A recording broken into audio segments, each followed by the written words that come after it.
Yo, what up? Street talk, street gods, street vlogs. Or Kim in the house. All right, some thoughts. Why rent? So it's like for a lot of people now, the life goal is to buy and own a home. And it's so funny too, cause like all my fellow Gen Y friends, like I'm 35, born in '88. Still, people my generation, it's like everyone wants to buy a house, right? I'm like, I thought that was just a baby boomers thing. So I was thinking about it. So out of life, what do I really want or care for? Close proximity to a decent gym. Doesn't have to be a perfect gym, but what I consider sufficient. And my thought about like where to live, it's money. Essentially, it's like the privilege to occupy a certain space. So, for example, if you live in LA or Southern California, quote my friend Evan, everyone kind of lives in urban archipelagos or suburban archipelagos or concrete archipelagos, which means like, in theory, like, if you live somewhere, right, you could go anywhere, right? But you're going to be trapped in traffic for like, 5 hours to get anywhere, right? So then, therefore, as a consequence, the pragmatics is more likely or less, you're probably just going to stay in your small enclave or your little urban concrete archipelago or island, because nobody likes being stuck in traffic, right? So, for example, if you end up living in like Hollywood or Silver Lake or blah blah, you're probably gonna stay within a 1 or 2 mile radius of that small area.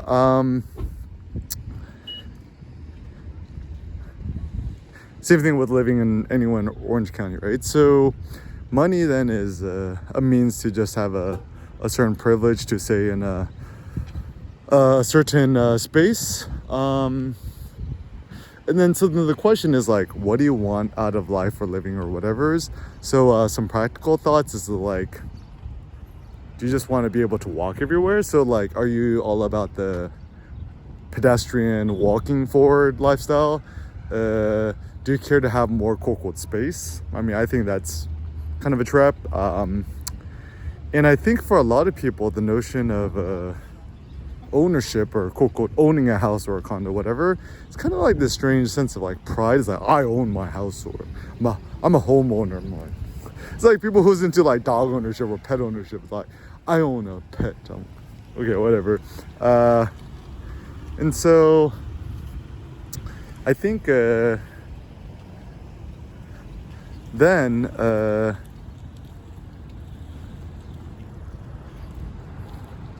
the upside of renting is that I don't want to live anywhere forever, right? And I like having a maximally dynamic life where I could just go anywhere and everywhere that I care for.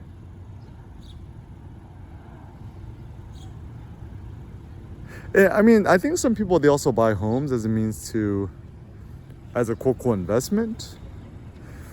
But I'm starting to think even notions of quote investing is kind of it's also this like consumerist marketed trap as well.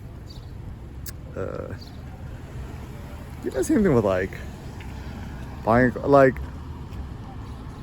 car. The issue with cars, right? Like if you live in Southern California, right? Keeping your car clean itself is a full-time job. I'm like, I inherit my mom's old white Hyundai Sonata, right? It's like a white car, right? It's like I have to like clean it like every other day because like all this dirt and shit always gets on it. It's super annoying. And also something that no one ever tells you about, right? Keeping the inside of a car clean is like such a pain that I like.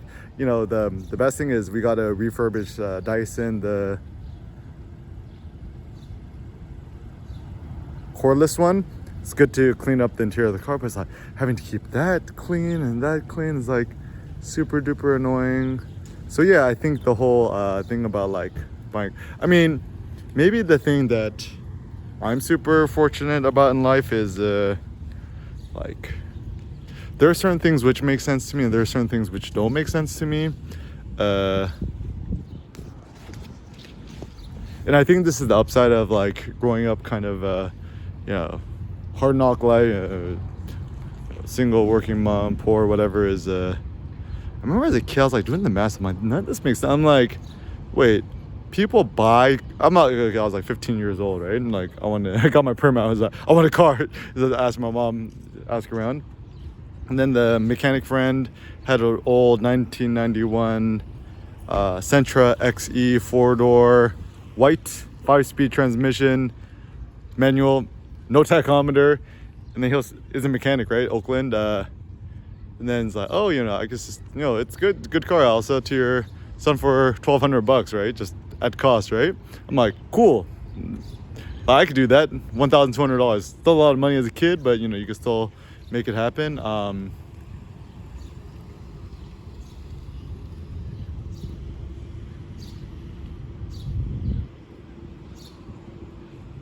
then I was like, some people spend $30,000 on a car, like on a Camry. I'm like, what? 40,000, 50,000, 60,000, 70,000, 80,000. And actually, the craziness is nowadays, the prices of everything, cars is like going up. Is like, well, you finna buy a 80, 90, 100,000, 110,000, 120,000 car, 250,000 car, 350, $500,000 car, $1 million car, 1.2. Like, I'm like, is y'all dumb? Like, you guys stupid?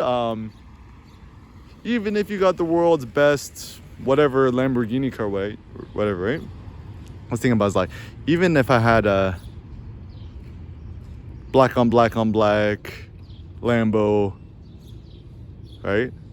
It's like, you gotta spray it down and wipe it down every single day. I'm like, I don't got time for that.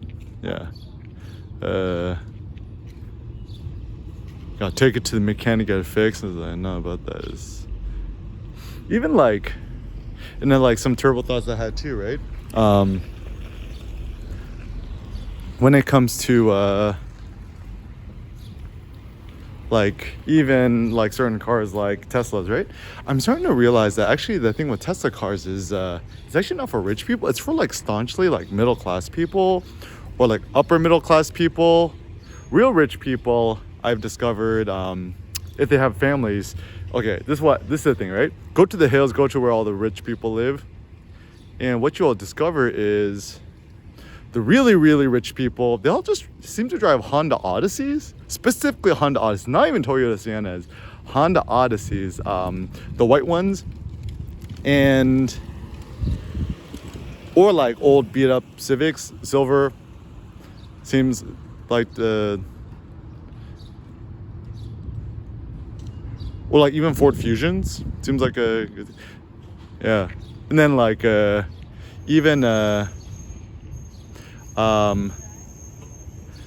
brother-in-law gave his dad, family's probably like in the hundreds of M's, like went all in on Tesla. Even they just have like, just drive.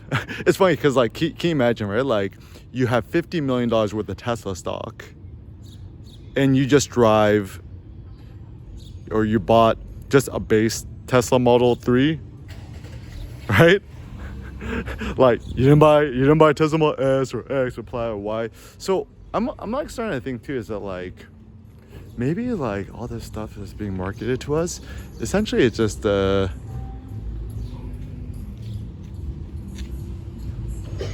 it's for really the people who really do have power to market and sell stuff to us, which is actually kind of a little bit unnecessary or foolish, is a thought I had.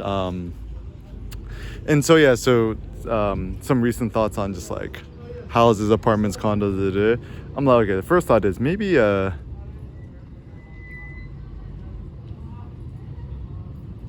maybe you shouldn't buy a house unless you could buy 100% of it in cash. Is a thought. It's like, oh, but I don't have a 1.3 million, 2.1 million dollars in cash. I'm like, don't buy it, right? That's the first thought.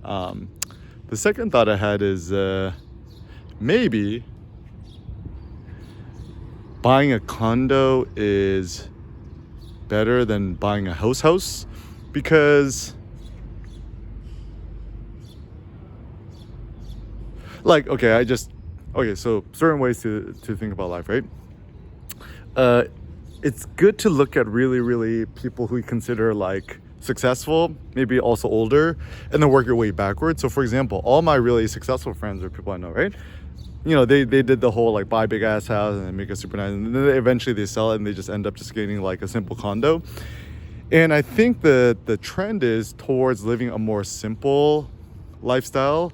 So like if you're really rich or powerful, elite, high cost, whatever, right? The ultimate privilege is actually to simplify your life. Simple as powerful, simply as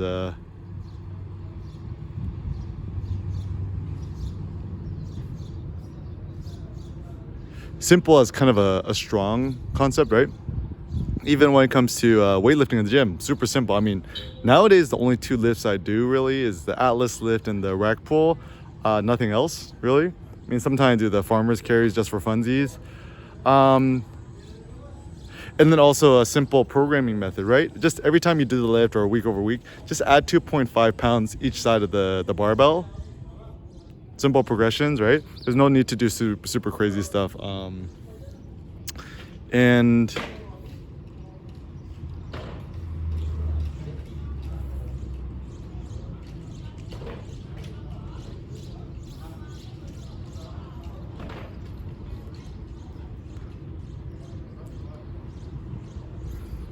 yeah, that seems to be most of it. Just get a lot of sunlight, stand straight, stand proud, get a good pump, and get on with your life.